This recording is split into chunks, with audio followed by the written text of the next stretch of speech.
네, 이제 말씀을 좀 나누려고 하는데요. 최근에 제가 좀 여기 대관교회 청년분들과 이런저런 얘기를 하다가 이런 줄임말들을 저도 처음 한번 들어본 것 같습니다. 스불제라는 줄임말이 있더라고요. 스불제라는 줄임말 혹시 뜻 아시는 분 계실까요? 청년들 빼고? 모르시죠? 이 단어 말고도 또 하나가 있습니다. 바로 누칼협입니다. 처음 보시는 분들 많으시죠? 이 단어들의 뜻을 이제 한번 볼 텐데요. 어떤 개그맨은 이 수불제라는 단어를 가지고 이거 아니냐라고 말한 것 같습니다. 바로 스님 불교 재밌나요? 이렇게 수불제를 표현한 사람이 있습니다. 근데 수불제라는 단어의 줄임말의 뜻은 무엇이냐면은 스님 불교 재밌나요가 아니라 바로 스스로 불러온 재앙이다라는 그게 줄임말로 요즘 세대들이 쓴다라고 합니다. 스스로 불러온 재앙, 이것에 대한 어떤 좀 뜻을 우리가 보자면은 누군가가 어떤 사람이 어떤 일을 하다가 좀 글을 쳤을 때, 좀 뭐 실패했을 때, 망했을 때 그 사람한테 하는 말입니다. 너가 선택한 스스로 선택한 결과니까 슬퍼하지 말고 네가 알아서 감당해야 된다. 네가 스스로 불러온 말 그대로 재앙이다. 네가 선택한 너가 너에게 책임이 있다라는 그런 뜻을 내포하고 있습니다. 두 번째서 봤던 누칼협이라는 말의 뜻은 무엇이냐면은 바로 누가 칼 들고 협박했니? 누가 칼 들고 협박함이라는 단어의 줄임말입니다. 이것도 스불제와 좀 비슷한 의미로 쓰이는데요. 이것도 똑같이 이제 어떤 사람이 선택한 그 결과가 잘못돼서 좀 슬퍼하고 뭐 좌절하고 힘들어하고 있을 때, 야, 너가 한 바로 그 선택한 거 누가 옆에서 칼 들고 그거 선택하라고 협박했냐? 네가 선택한 결과잖아. 너의 책임이지라고 하면서 약간 좀 공감해주지 못하는 앞에서 보았던 수불제와 좀 비슷한 단어의 줄임말입니다. 이 단어들을 왜 제가 처음에 언급했는지 아십니까? 바로 우리가 살아오면서 유행어나 어떤 줄임말 그런 것들은 항상 그 시대의 어떤 사상이나 환경을 담고 있기 때문입니다. 이전의 시대에도 당연히 그랬겠지만 시간이 갈수록 우리가 살고 있는 이 시대는 점점 이기적으로 변하게 되고요. 또한 어떤 타인의 감정이나 상황 그런 것들에 깊이 공감해주지 못하는 모습을 보여주고 있는 아주 단편적인 모습이라 줄임말이다라고 생각이 듭니다. 오늘 우리가 함께 읽었던 이 본문은 정말 다양한 시선으로, 다양한 포인트로 설명하고 또 설교의 주제들을 잡을 수 있을 것 같아요. 기회가 된다라면 지금 5월이니까 7월과 9월 뭐 나중에도 제가 설교하는 때가 오게 되면은 이 본문을 가지고도 더 함께 다양한 주제들로 함께 더 나눠보면 좋을 것 같습니다. 근데 오늘은 특별히 15절에 즐거워하는 자들과 함께 즐거워하고 우는 자들과 함께 울라라는 주제로 우리가 교회에서 뿐만이 아니라 우리가 살아가는 세상에서 주님이 이제 우리가 어떠한 자세로 살아가기를 원하시는지에 대한 말씀들을 이 시간을 통해서 짧은 시간을 나눠보기를 소망합니다. 오늘 우리가 함께 나눈 이 말씀은 어떻게 보면은 우리 그리스도인의 삶에서 가장 중요한 부분이기도 하면서요, 가장 미묘하고 또 풀기 어려운 난제와도 같은 부분입니다.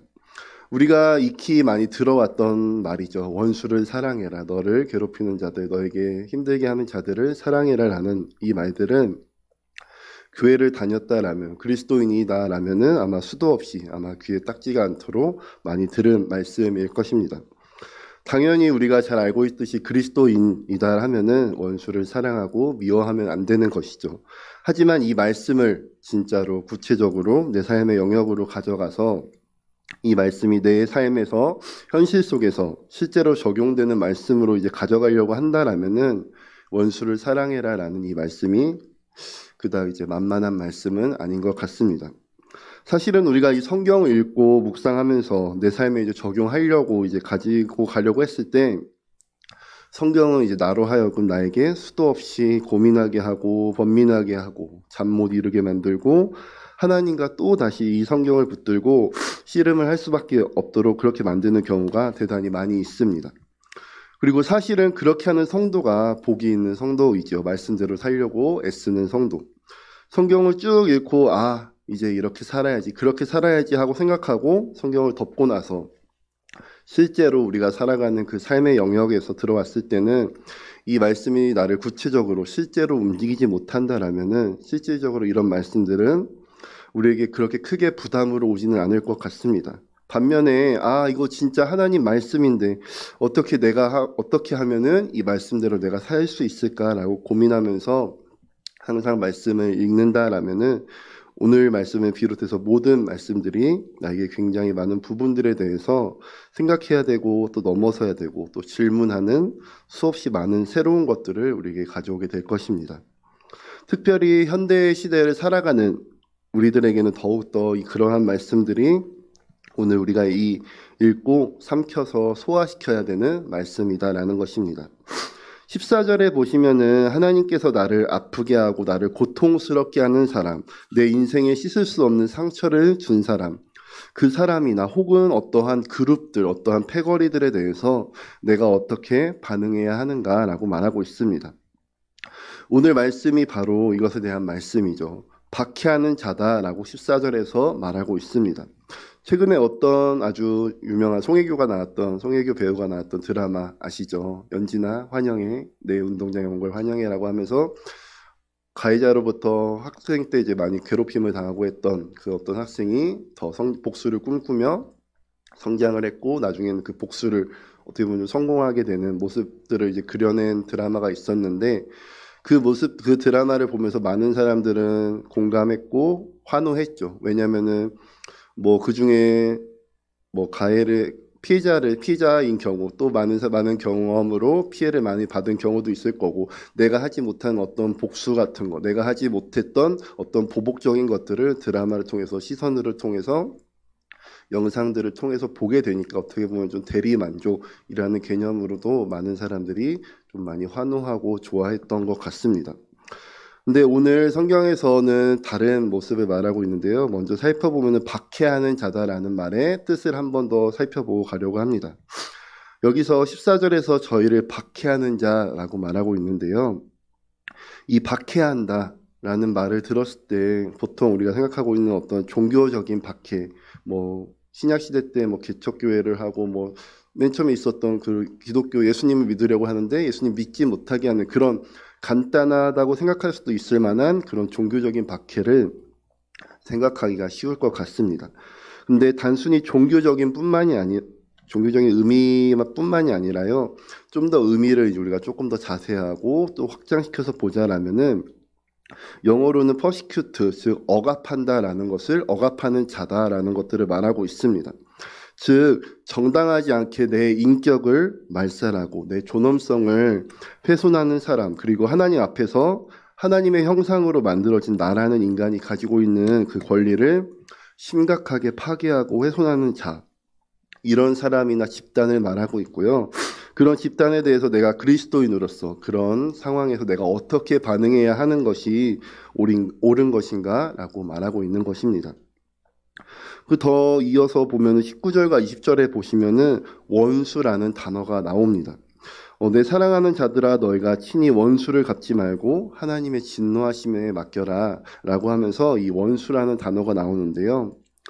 이 원수, 이것은 어떤 억압이나 혹은 어떤 부당한 대우가 조금 더 진행된 경우를 얘기하고 있는 것입니다. 이런 박해, 나를 좀 더 무너뜨리는, 나를 부셔버리는 그런 것들이 반복해서 진행이 되고 어떤 해소되지 않은 상태 가운데서 고통을 받아서 어떤 한 사람의 인생에 씻을 수가 없고 지울 수 없는 상처와 응어리가 생기게 되었을 때 그것을 당한 사람이 특정한 누군가에 대해서 어떤 느끼는 감정이나 명칭, 이게 바로 이 원수라는 단어의 의미다라는 것입니다. 좀 더 쉽게 말하자면은 어떤 가해자에 대해서 피해자가 가지고 있는 마음, 가해자에 대해서 피해자가 가지고 있는 그 마음이 바로 이 원수라는 단어와 같다라는 것입니다. 14절을 다시 보시면 너희를 박해하는 자를 축복하라, 축복하고 저주하지 말라라고 말하고 있습니다. 정말 지키기에는 쉬운 말씀은 아니죠. 나를 정말 박해하는 거, 단순하게 그냥 교회 못 가게 하는 수준이 아니라 내 어떤 하나님 앞에서의 존엄성이 무너질 정도로 나를 무너뜨리려고 하는 상황에서 그 상대방을 축복하고 저주하지 않는다는 것, 그것은 정말 힘든 일일 것 같습니다. 이것을 받는 사람의 어떤 마음에 씻을 수 없는 상처를 준다라는 것인데, 그런 사람을, 즉 우리를 이렇게 박해하는 자, 억압하는 자를 축복하라, 축복하고 저주하지 말아라 라고 말하고 있습니다. 축복하라라는 거, 저주하지 말아라라는 말에 조금 더 다른 모습의 의미를 보자면은, 나를 고통스럽게 하는 사람이 주는 그 고통에 내 인생이 딸려가지 말아라. 내 인생이 거기에 휘말려 가서는 안 된다라는 뜻입니다. 조금 더 말하면은 요셉의 예를 한번 들어볼까요? 요셉이 이제 형들한테 이제 팔려가게 되죠. 형들한테 팔려서 이제 애굽으로 갔는데, 형들이 이제 요셉에게 주었던 요셉의 인생 개인적으로 보았을 때 정말 씻을 수 없는 어떤 상처나 고통에 휘말려서 어떻게 하면 만약에 요셉이 어떻게 하면 이 형들한테 내가 받은 그 고통을, 내가 받은 그 상처들을 더 천배 만배로 대갚아 줄 수 있을까? 그것을 궁리하면서 인생의 세월을 만약에 요셉이 그렇게 보냈다라면은 결국 그 요셉은 형들이 자기에게 가했던 그 상처에 의해서 휘둘린 인생을 살아갈 수밖에 없었을 것입니다.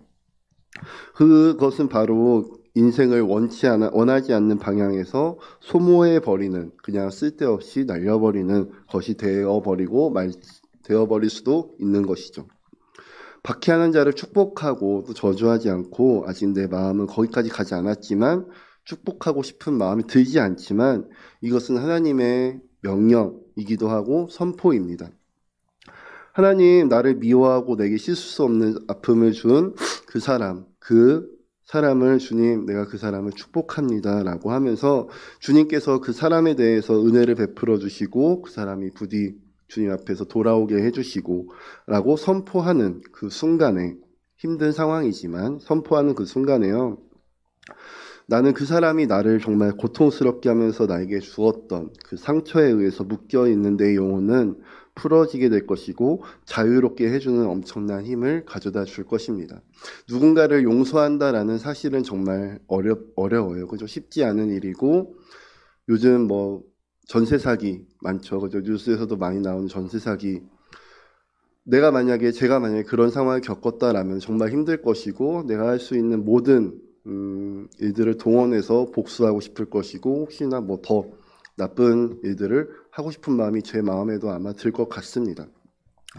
그럼에도 불구하고 오늘 주님께서는 우리에게 그런 자들을 용서하고 또 주님의 뜻 안에서 오히려 축복하라, 그리고 그들에게 복수하는 것, 그들에게 죄를 갚는 것은 너가 할 것이 아니라 내가 그들에게 대신 할 것이다 라고, 대신 그 마음들을 갚아주실 것이다, 그것들을 갚아주실 것이다 라고 우리를 위로하고 계시는 것입니다. 제가 뉴스를 보다가 이런 얘기가 있었어요. 어떤 사업가였는데요. 어떤 가장이었고 어떤 사업가였었는데, 이제 사업을 하다가 보면은 이제 뭐 어음도 쓰고 이렇게 하다 보면 사기도 당하잖아요. 그래서 사업을 잘 하다가 이제 사기를 당해서 이제 한순간에 이제 노숙자 신세가 된 거예요. 노숙자 신세가 돼서, 근데 노숙자 신세가 되니까 당연히 돈이 없잖아요. 그래서 배고픔에 쪼들리다가 이제 그 동네에서 이제 맛있는 칼국수 집이 있었다라고 합니다. 뭐 3,000원에 파는, 어떤 할머니께서 3,000원에 파는 칼국수 집이 있었는데, 그 사람이 이제 결단을 한 거죠. 나 저기서 이제 저녁 잠깐 욕이라도 때우고, 돈은 없지만 일단 가서 먹고, 거기 나에게 사기를 쳤던 그 사람 곳에 있는 곳에 찾아가서 불이라도 지르고 그냥 인생 끝내야겠다 하고 결단하고 그 칼국수 집에 간 거죠. 가서 칼국수를 이제 허겁지겁 맛있게 먹고 이제 한 그릇을 다 먹어가니까 그 할머니가 갑자기 그릇을 빼앗아 가는 거예요. 왜 뺏어 갔을까요? 바로 한 그릇 더 먹으라고 한 그릇 더 먹으라고, 말도 없이 그냥 잘 먹으니까 한 그릇 더 먹으라고 한 그릇 줘서 그 남자분은 더 맛있게 허겁지겁, 더 배고프니까 허겁지겁 먹었습니다. 근데 수중에 돈이 없잖아요. 냅다 도망치는 것입니다. 어떻게 보면 좀 배은망덕인 것이죠. 어떻게 보면 좀 한 그릇 뭐 3,000원이라고 치면 한 그릇 3,000원 값에 한 그릇이 아니라 두 그릇이나 줬는데, 할머니께서 어떻게 보면 좀 아량을 베풀어서 그렇게 선을 베풀었는데, 오히려 그 사람은 할머니 입장에서 도망쳐버리는, 은혜를 좀 나쁘게 갚는 경우를 겪게 된 거죠. 그래서 그 남자가 도망치게 됩니다. 도망치는데 그 할머니도 냅다 나와서 그 남자를 쫓아갑니다. 뭐 잡으려고 쫓아가는 건 아니고요. 쫓아가면서 하는 그 할머니의 말이 그 남자의 마음을 움직였다라고 합니다. 이봐 청년, 뛰어가지 마. 뛰어가다 넘어지면 어떡해. 다치면 어떡해. 천천히 걸어가도 되니까 뛰지 마라고 하면서 뒤에서 소리를 쳤다라고 합니다. 그 도망가던 그 남자는 그 말에 마음을 되돌렸고 그동안 쌓였던 어떤 분노와 그동안 쌓였던 어떤 자신의 그 계획들, 아픈 마음들, 슬픈 마음들 다 씻겨져 내려갔고 더 나아가서 그 사기당한 곳을 찾아가서 뭐 불을 지르지도 않았고요. 극단적인 선택을 하지도 않고 바로 방송국 PD한테 연락을 해서 이제 자신이 겪었던 상황들을 이제 소개했다라고 합니다. 이건 실화예요, 실화. 네. 이렇게 소개했었던 이야기가 있었다라고 합니다. 만약 그 할머니가 그 남 청년을 용서하지 않고 오히려 더 경찰에 신고하거나 그랬다라면은 오히려 그걸 또 뭐 한 그릇 그냥 줘버리고 말았다라면은 빨리 돈 내라고 제일 좋겠다라면은 그 할머니 또한 어떠한 변을 당했을지도 모르기도 하고요. 근데 오히려 그 할머니의 그 사랑과 어떤 용서 그리고 이해가 그 남자의 어떤 수그렀던 마음들을 변화시키는 놀라운 시간이었던 것 같습니다. 이것이 결국 우리가 하나님 앞에서 우리로 하여금 우리 자신의 인생을 살 수 있게 도와주게 된다라는 것입니다. 그렇다면 이제 이 말씀이 나의 경우에만 해당이 될까요? 우리가 이와 같이 사람들과의 관계로 인해서 힘들어하고 고통을 받는 자들이 내 주변에 있다라면은 그들의 마음을 우리는 이해하고 그 마음을 같이 하라라고 말씀하고 계시는 것입니다.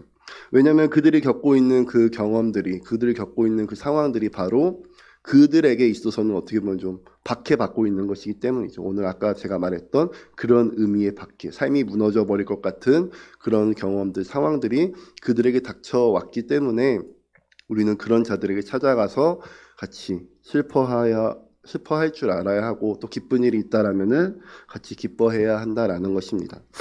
16절을 한번 보겠습니다. 서로 마음을 같이 하며 높은 데 마음을 두지 말고 도리어 낮은 데 처하며 스스로 지혜 있는 채 하지 말아라 라고 말하고 있는데요. 마음을 같이 하되 이제 높은 데 마음을 두지 말아라 라고 말하고 있습니다. 제가 이 단어의 어떤 이 구절에 좀 더 하나님의 뜻을 의미를 좀 살펴봤는데 마음을 높은 데 두지 말라라는 것은 자신이 내가 혹여나 남들보다 더 뛰어나다라는 생각 또 내가 남들보다 더 우월하다라고 생각하지 말아라 하는 것입니다. 혹여나 실제로도 뭐 객관적인 평가로도 내가 저 사람보다 내가 남들보다 실제로 그렇다 할지라도 어떤 그것으로 인해서 우월해지기를 바라지 말고 더 쉽게 말하면 교만하지 말아라 라고 말하고 있는 것입니다. 오히려 낮은 데 처하면서 스스로 지혜 있는 채 하지 말아라 라고 우리에게 권고하시고 있는 것입니다. 성경에서는 우리에게 말씀하십니다. 교만하지 말고 겸손해야 할 것을 말씀하고 계시고요. 그것을 예수님께서는 우리에게 더 자세히 잘 보여주셨고 이미 우리에게 알려주셨습니다. 나는 온유하고 겸손하니 나의 멍에를 메고 나에게 배우라라고 말씀하신 주님처럼 예수님께서 우리 가운데 행하시고 가르쳐주신 부분들을 우리는 바라보고 배워야 하며 실천해 나아가야 할 것입니다. 빌립보서 2장 6절에 그 말씀이 있죠. 그는 근본 하나님의 본체시나 하나님과 동등됨을 취할 것으로 여기지 아니하시고 하나님이신 그분께서 먼저 이 땅 가운데 내려오시고 하나님 본체이시며 하나님과 동등됨을 취하지 않으시고 오히려 우리 가운데 오신 그 예수님의 겸손의 모습을 우리는 바라보고 또 닮아가야 할 것입니다. 우리 대강교회의 올해의 표어가 무엇인지 다들 아시지 않습니까? 바로 예수님을 바라보는 것입니다. 예수를 바라보자인데 예수님을 바라보고 예수님을 생각하고 예수님을 닮아가는 그 모습이 단순하게 수요일, 금요일, 일요일 예배의 그 시간, 1시간 정도의 그 시간에만 내가 예수님을 생각하고 예수님 말씀대로 살아야겠다라고 그냥 말만 하고 마는 것이 아니라 이제는 우리가 더 한 발짝 더 성장해서 한 발짝 더 나아가서 함께 다 같이 예수님의 말씀을 내 삶 속에서 녹여내면서 실천하기 위해서 힘써 보시지 않으시겠습니까? 제가 감히 여러분들에게 도전하고 싶습니다. 여러분들의 삶 가운데서 내가 예수님을 바라본다, 예수님을 닮아가고 싶다라고 소망을 말하는 것이 아니라 어느 것 하나라도 내 삶 속에서 실천해 보고 그것을 넘쳐나게 옆으로 내 가정과 내 일터와 내 어떤 삶 속에서 녹여내고 흘려보낼 줄 아는 모습들이 우리 가운데 있었으면 좋겠습니다. 진정한 겸손이다라는 것은 나보다 남을 낮게 여기는 것입니다. 남을 내 아래 두는 그 낮게가 아니라 나보다 남을 내 위로 두는 더 나으신 분이다, 나은 분이다 하고 나보다 남을 더 낮다고 여기는 것입니다. 남을 더 낫다라고 여기는 것이 절대 내가 어느 기준선에서 내가 낮아지는 것이 아니라 오히려 그를 섬기고 사랑하기 위해서 나의 위로 올려주면서 존중하고 사랑하는 것입니다. 그리고 이때 놀랍게도 오히려 하나님은 그 낮은 자를 더 들어 쓰시며 복 주시며 주님의 은혜를 부어주실 줄로 믿습니다. 열심히 노력해서 좋은 대학이나 좋은 직장, 좋은 결혼 하게 된다라면은 그렇지 못한 사람보다는 솔직히 사회적으로는 인정받을 수 있습니다. 또 선천적으로 뛰어난 어떤 체력이나 머리, 어떤 외모를 가진 사람은 남들에게 흠모의 대상이 될 수도 있습니다. 그러나 성경은 그것이 선천적이든 후천적이든 자기 스스로를 우월한 위치에 두지 말아라 라고 교훈하고 있습니다. 그리스도인은 신분의 차이를 어떻게 보면 좀 그런 것들을 뛰어넘어서 살아야 하기 때문이죠. 그리스도인은 자기보다 남을 낮게 여겨야 하고 이것이 바로 겸손의 마음이며 사랑의 마음입니다. 잘 되는 집안은 이렇게 말한다라고 합니다. 남편은 아내에게 나보다 훌륭한 아내가 와서 고생한다, 고맙다라고 말하고요. 아내 또한 남편에게 당신만큼 훌륭한 사람은 없어 라고 말한다라고 합니다. 부모는 자녀들에게 하나님께서 너희처럼 귀하고 훌륭한 자식을 주심에 감사해라고 고백하고요. 자녀들 또한 부모님에게 내 엄마가 내 아빠가 되어주셔서 감사합니다. 당신 같은 부모는 없습니다. 라고 고백한다라는 것이죠. 교회에서 또한 정말 훌륭한 지체들, 훌륭한 성도들, 훌륭한 형제 자매들을 만나서 너무너무나 감사합니다라고 하나님께 고백하는 것이죠. 볼 때마다 정말 저 김집사, 이집사, 박집사 못마땅해 여긴다라면은 정말 그것은 겸손한 사랑의 모습, 겸손한 사랑의 마음이 아닐 것입니다. 왜냐하면 우리를 하나님께서 하나의 지체로 부르셨고 하나의 공동체로 부르셨기 때문에 그 몸의 지체 중 하나가 어느 우월의식을 갖고 제멋대로 한다라면은 몸의 균형이 깨지게 되고 그 결과로 다른 지체 더 나아가서 그 공동체는 무너지게 되어 있기 때문이죠. 주님께서 우리를 하나의 공동체, 하나의 지체, 하나의 몸으로 부르셨습니다.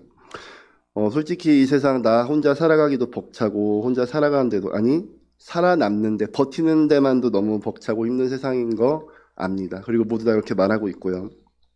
그러나 그 가운데서도 우리는 하나님의 자녀이기 때문에 그리고 예수님께서 친히 우리를 위해서 피 흘려 죽으셨고 우리를 그 피값으로 사신 인생이다라면은 우리가 먼저 용서받고 구원받은 자들이다라면은 어떤 내 주변에 있는 하나님께서 내 주변에 허락하신 이웃들이 하나님께서 허락하신 그 사람들이 슬퍼하는 상황이 있다라면은 다른 사람들은 욕하고 비난할지라도 누가 칼 들고 협박했어? 네가 선택한 결과잖아 라고 비난하는 것이 아니라 함께 가서 뭐 다른 말 하지 않아도 그냥 같이 울어주고 손이라도 잡아주는 그런 주님의 마음을 주님의 사랑을 실천할 줄 아는 여러분이 되시길 소망합니다.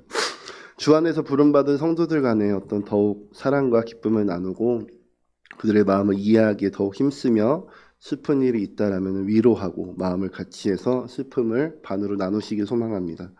너의 일, 나의 일 그런 것이 아니라 우리의 일로 모든 것들을 받아들이고 또 함께 기뻐하고 함께 슬퍼합시다. 그 안에 주님의 사랑이 싹 틔울 것이고 또 열매를 맺을 것이고요. 더 나아가서 우리끼리만이 아닌 우리가 살아가는 각자의 삶의 그 영역인 가정, 직장 그리고 이웃들에게 내가 먼저 손 내밀고 내가 먼저 그들의 삶에 관심을 가져서 하나님의 뜻을 우리가 삶으로써 보여주고 하나님의 사랑을 전하는 귀한 통로가 되시기를 주님의 이름으로 소망합니다. 기도하도록 하겠습니다.